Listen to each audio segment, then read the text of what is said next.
Hello friends, कैसे हैं आप। आशा करता हूँ आप बहुत अच्छे होंगे। आज हम लोग ज्योग्राफी क्लास 10 इकाई 5 बिहार कृषि एवं वन संसाधन चैप्टर का संपूर्ण प्रश्न उत्तर करेंगे। मेरे पुराने सभी वीडियोज़ के लिंक नीचे डिस्क्रिप्शन में दिए हुए हैं, चाहें तो जाकर देख सकते हैं। यदि आपने अब तक मेरे चैनल को सब्सक्राइब नहीं किया है तो प्लीज़ लाइक शेयर सब्सक्राइब ज़रूर कर दीजिए। बेल आइकन बटन को ज़रूर दबा दीजिए ताकि इस तरह के नोटिफिकेशंस आपको आता रहे। आइए हम लोग स्टार्ट करते हैं एमसीक्यूज़। वस्तुनिष्ठ प्रश्न संख्या 1, बिहार में कितने प्रतिशत क्षेत्र में खेती की जाती है। इसका उत्तर है 59.37%, जो कि 2005-06 में डेटा था। ऑप्शन में ये डेटा नहीं है, लेकिन नियरेस्ट डेटा 60% है, तो हम 60% को टिक करेंगे। क्वेश्चन 2, राज्य की कितनी प्रतिशत जनसंख्या कृषि कार्य में लगी हुई है। इसका आंसर है 80%। क्वेश्चन 3, इनमें से कौन गन्ना उत्पादक जिला नहीं है। इसका आंसर है रोहतास। बिहार के जूट उत्पादन में 4 ऑप्शन है, वृद्धि हो रही है, गिरावट हो रहा है, स्थिर है, इनमें से कोई नहीं, तो आंसर है गिरावट हो रहा है। क्वेश्चन 5, तंबाकू उत्पादन क्षेत्र है गंगा का दियारा क्षेत्र। कोसी नदी घाटी परियोजना का आरंभ हुआ, कब हुआ। इसके 4 ऑप्शंस 1950, 1948, 1952 और 1954 लिखा हुआ था, जबकि आंसर है 1955। क्वेश्चन 7, गंडक परियोजना का निर्माण किस स्थान पर हुआ। इसका आंसर है वाल्मीकि नगर। बिहार में नहरों द्वारा सर्वाधिक सिंचाई किस जिले में होती है। रोहतास। क्वेश्चन 9, बिहार में कुल कितने अधिसूचित क्षेत्र में वन का विस्तार है। 6374 किलोमीटर। क्वेश्चन 10, कुशेश्वर स्थान किस जिला में स्थित है। दरभंगा में। कांवर झील स्थित है बेगूसराय जिला में। क्वेश्चन 12, संजय गांधी जैविक उद्यान किस नगर में स्थित है। पटना। आइए अब हम लोग लघु उत्तरीय प्रश्न करें, शॉर्ट क्वेश्चंस। इसका क्वेश्चन नंबर 13, जो कि क्वेश्चन नंबर 1 है, बिहार में धान की फसल के लिए उपयुक्त भौगोलिक दशाओं का उल्लेख करें। इसका आंसर पेज नंबर 211 एंड 212 पर है। बिहार में धान की फसल के लिए उपयुक्त भौगोलिक दशाओं का उल्लेख करें, तो इसका फर्स्ट पॉइंट है 20 डिग्री से 27 डिग्री सेंटीग्रेड तापमान होना चाहिए। सेकेंड पॉइंट 75 सेंटीमीटर से 200 सेंटीमीटर वर्षा होनी चाहिए। थर्ड, जलोढ़ मिट्टी की ज़रूरत है। फोर्थ, समतल या नीची भूमि या ज़मीन होनी चाहिए। तो ये चारों उपयुक्त दशाएं बिहार में धान की फसल के लिए उपयुक्त भौगोलिक दशाएं हैं। बिहार में दलहन के उत्पादन एवं वितरण का संक्षिप्त विवरण प्रस्तुत करें। इसका उत्तर पेज नंबर 214 में है। यह रहा इसका उत्तर। बिहार में दलहन फसलों में चना, मसूर, खेसारी, मटर, मूंग, अरहर, उड़द, कुर्थी प्रमुख हैं। दलहन उत्पादन में पटना जिला का स्थान सबसे आगे है, जबकि औरंगाबाद और कैमूर क्रमशः दूसरे और तीसरे स्थान पर है। कृषि बिहार की अर्थव्यवस्था की रीढ़ है, इस कथन की व्याख्या कीजिए। इसका उत्तर पेज नंबर 212-215 के बीच में है। यह रहा इसका उत्तर। बिहार एक कृषि प्रधान राज्य है। यहाँ की 80% आबादी कृषि पर निर्भर है। झारखंड के अलग हो जाने के बाद बिहार के लोगों के लिए कृषि का महत्व अधिक बढ़ गया है। कृषि के अलावे यहाँ अन्य रोजगार के साधनों का अभाव है, अतः कृषि बिहार की अर्थव्यवस्था का आधार है। नदी घाटी परियोजनाओं के मुख्य उद्देश्यों को लिखिए। इसका उत्तर पेज नंबर 221 में है। इसके मुख्य उद्देश्य इस प्रकार हैं। पहला, पनबिजली का उत्पादन करना, जिसे हम जल विद्युत भी कहते हैं। दूसरा, बाढ़ एवं मृदा अपरदन का नियंत्रण करना। तीसरा, सिंचाई की सुविधा का विकास करना। चौथा, पर्यटन स्थलों का विकास करना। पांचवा, मत्स्य पालन करना। इसके अलावा और भी चीज़ें हो सकती है, जैसे जल क्रीड़ा, जल यातायात इत्यादि। क्वेश्चन 17, बिहार के नहरों के विकास से संबंधित समस्याओं को लिखिए। यह रहा इसका उत्तर। बिहार के नहरों के विकास से संबंधित समस्याएं कुछ इस प्रकार हैं। फर्स्ट, जल का असमान वितरण। जल का असमान वितरण का अर्थ है कि उत्तर बिहार और दक्षिण बिहार में दोनों जगह एक तरफ तो जल की अधिकता है अर्थात उत्तरी बिहार, जहाँ नदियाँ हैं, नदियों में पानी है, भरपूर है, कभी कभी उससे बाढ़ का सामना भी करना पड़ता है। और दक्षिण बिहार जहाँ नदियों की कमी है, सूखा है, यहाँ जल की असमान वितरण है।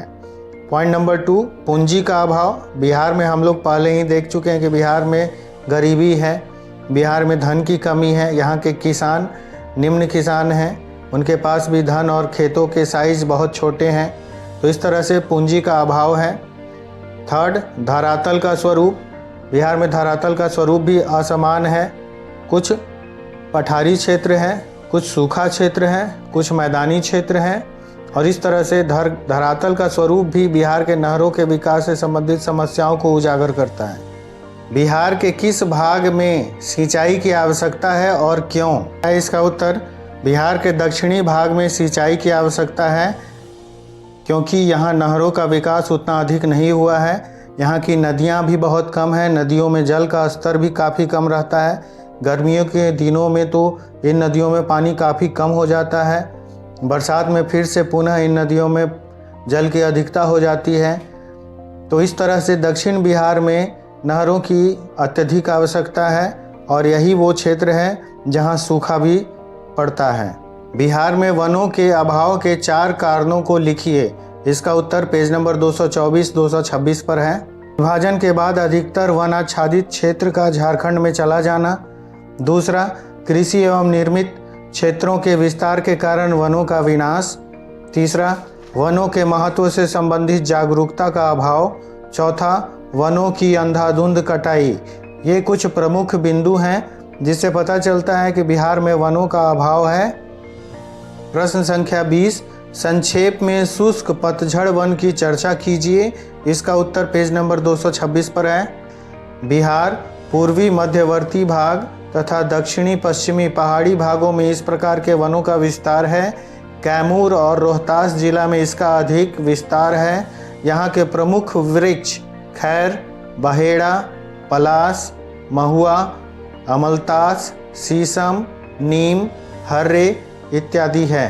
प्रश्न संख्या 21, बिहार में ऐसे जिलों का नाम लिखिए जहां वन विस्तार 1% से भी कम है। इसका उत्तर पेज नंबर 225 पर है। यह रहा इसका उत्तर, बिहार के कुछ ऐसे प्रमुख जिले जहां वनों का विस्तार 1% से भी कम है।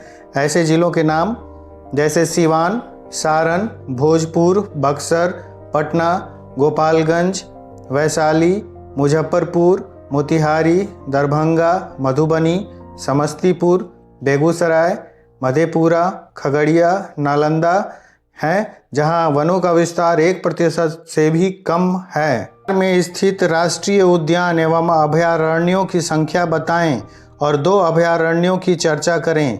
तो इसका उत्तर पेज नंबर 227 पर है।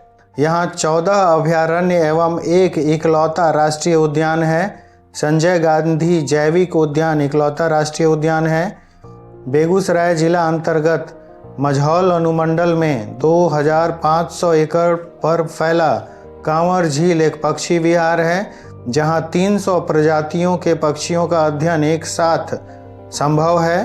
दरभंगा जिले में कुशेश्वर स्थान वन्य जीवों के संरक्षण। आइए अब हम लोग दीर्घ उत्तरीय यानी कि लॉन्ग क्वेश्चंस करें। क्वेश्चन नंबर 23, बिहार की कृषि की समस्याओं पर विस्तार से चर्चा कीजिए।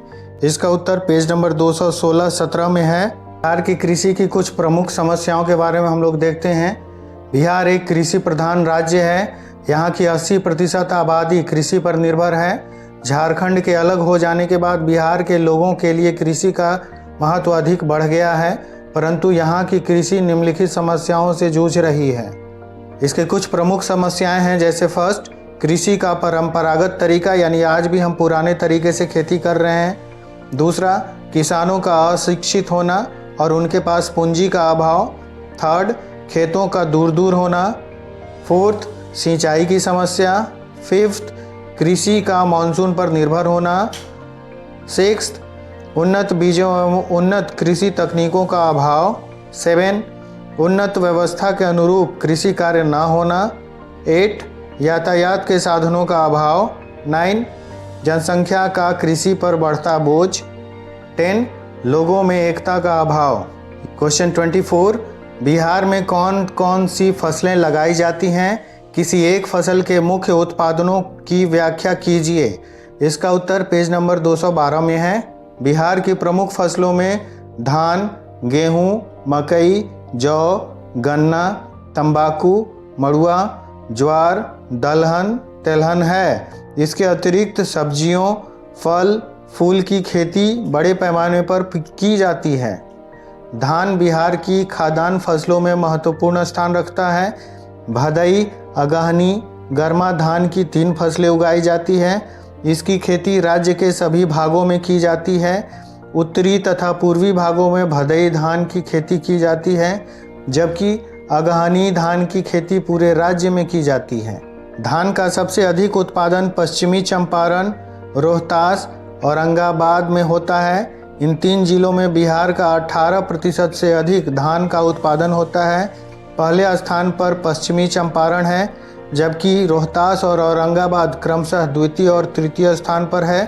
क्षेत्रफल की दृष्टि से रोहतास 5.76% अव्वल है। 2006-07 में यहाँ 33 से 54 लाख हेक्टेयर भूमि पर लगभग 50 लाख टन धान का उत्पादन दर्ज किया गया था। क्वेश्चन नंबर 25, बिहार की मुख्य नदी घाटी परियोजनाओं का नाम बताएं एवं सोन या कोसी परियोजना के महत्व पर प्रकाश डालें। तो नदी घाटी परियोजना का उत्तर पेज नंबर 219 से 22 में है, जबकि सोन के बारे में या कोसी के बारे में पेज नंबर 222 के बाद है। इसका उत्तर बिहार की मुख्य नदी घाटी परियोजनाएं निम्न हैं: सोन नदी घाटी परियोजना, गंडक नदी घाटी परियोजना, कोसी नदी घाटी परियोजना, दुर्गावती जलाशय परियोजना, चंदन बहुआ परियोजना, बागमती परियोजना, बरनार जलाशय परियोजना। आइए अब हम लोग सोन नदी घाटी परियोजना के बारे में देखें। यह बिहार की सबसे पुरानी और पहली नदी घाटी परियोजना है। इसका विकास अंग्रेजी सरकार ने 1874 में सिंचाई के लिए किया था। इससे डेहरी के पास से पूर्व एवं पश्चिम की ओर नहरें निकाली गई है। इस परियोजना से पटना, गया, औरंगाबाद, भोजपुर, बक्सर, रोहतास इत्यादि जिलों में सिंचाई की जाती है। इससे इन क्षेत्रों में धान की खेती अधिक होती है। इसी कारण इस क्षेत्र को बिहार का चावल का कटोरा कहा जाता है। इस परियोजना के अंतर्गत जल विद्युत उत्पादन के लिए शक्ति गृहों की स्थापना की गई है। पश्चिमी का शक्ति गृह स्थापित है। इसी प्रकार पूर्वी नहर शाखा पर बारूण नामक स्थान पर 3.3 मेगावाट क्षमता का शक्ति गृह का निर्माण किया गया है। सोन नदी पर इंद्रपुरी के पास एक बांध का निर्माण प्रस्तावित है। इससे 450 मेगावाट पनबिजली यानी जल विद्युत उत्पादन का लक्ष्य है। दूसरी नदी घाटी परियोजना हम लोग कोसी के बारे में देख लेते हैं। आपकी इच्छा, आप चाहें तो सोन नदी घाटी परियोजना भी लिख सकते हैं, कोसी नदी घाटी भी, मैं दोनों बता देता हूँ। कोसी नदी घाटी परियोजना, यह परियोजना नेपाल, बिहार और भारत सरकार के सामूहिक प्रयास का फल है। इसका मुख्य उद्देश्य नदी के बदलते मार्ग को रोकना, उपजाऊ भूमि की बर्बादी पर नियंत्रण, भयानक बाढ़ की क्षति पर रोक, जल से सिंचाई का विकास, पनबिजली उत्पादन, मत्स्य पालन, नौकारोहण एवं पर्यावरण संतुलन है। इस परियोजना को कई चरणों में पूरा किया गया है। पहले चरण में मार्ग परिवर्तन पर नियंत्रण, बिहार नेपाल सीमा पर स्थित हनुमान नगर स्थान पर बैराज का निर्माण, बाढ़ नियंत्रण के लिए दोनों ओर तटबंध का निर्माण, पूर्वी और पश्चिमी कोसी नहर एवं उसकी शाखाओं का निर्माण सम्मिलित किया गया। पूर्वी नहर तथा इसकी सहायक नहरों द्वारा 14 लाख एकड़ भूमि में सिंचाई की जाती है। इससे पूर्णिया, सहरसा, मधेपुरा, अररिया जिले में सिंचाई की जाती है। पश्चिमी नहर से नेपाल एवं बिहार के मधुबनी एवं दरभंगा जिलों में सिंचाई की जाती है। क्वेश्चन नंबर 26, बिहार में वन्य जीवों के संरक्षण पर विस्तार से चर्चा करें। इसका उत्तर पेज नंबर 226 पर है। यह रहा इसका उत्तर।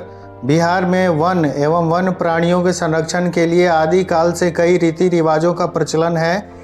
कई धार्मिक अनुष्ठान तो वृक्षों के नीचे ही किए जाते हैं। ऐसे आंचलिक त्यौहार भी हैं जो वृक्षों के नीचे ही किए जाते हैं। इस राज्य में परंपरागत रूप से वट, पीपल, आंवला, तुलसी के पौधों की पूजा की जाती है। हमारे यहाँ चींटी से लेकर सांप जैसे विषैले जंतु को भोजन दिया जाता है और उनकी पूजा की जाती है।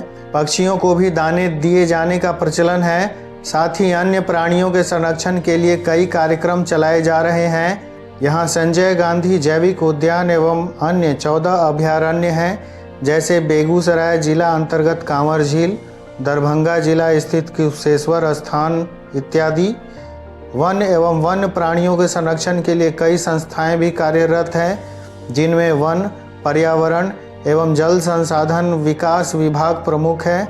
इसके अतिरिक्त इस क्षेत्र में कई स्वयंसेवी संस्थाएं भी हैं, काम कर रही हैं, जैसे प्रयास, तरुमित्र और भागलपुर में मंदार नेचर क्लब इत्यादि। इस प्रकार आज हम लोगों ने इकाई 5 का संपूर्ण प्रश्न उत्तर किया। आशा करता हूँ आपको आज का यह वीडियो पसंद आएगा।